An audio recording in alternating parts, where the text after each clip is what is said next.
Geithner and Bernanke are going to appear before the House Financial Services Committee. Among others, questioning them will be Minnesota Republican Representative Michele Bachmann, who joins us now. You see what I'm getting at, Michele Bachmann, the fact that, you know, we like to maintain rules of contract law. And we've got to be very careful that in going after people who don't deserve money, we don't also abrogate the contract law, correct?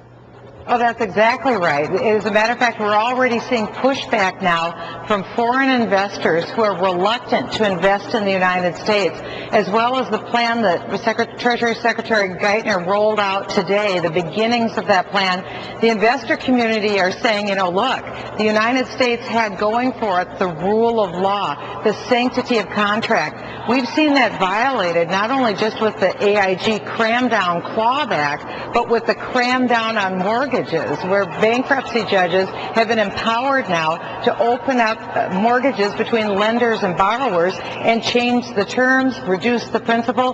This is not setting a table of certainty. That's really where this started. The American economy went from certainty to uncertainty, and every intervention of government has led to deeper and deeper uncertainty.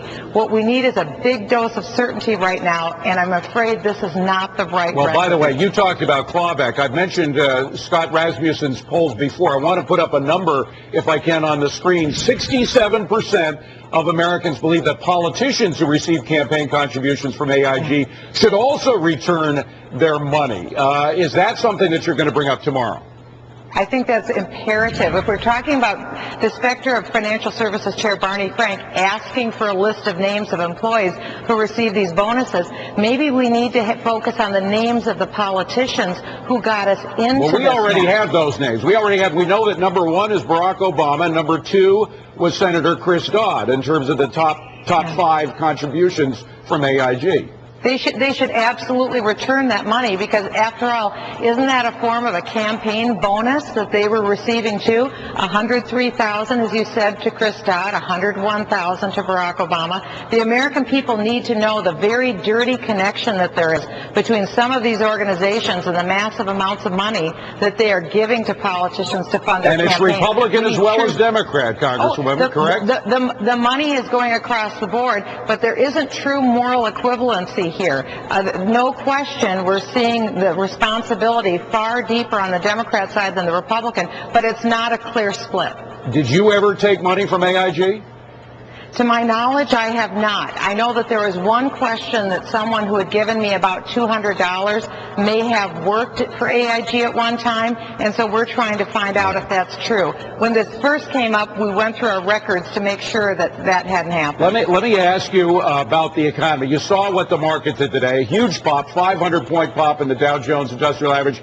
Certainty. You were talking about how markets love certainty. Markets may not like everything about what they're hearing about the Geithner plan, but at least they have something they can plan for now. Why didn't he come out with something like this a month ago or 2 months ago?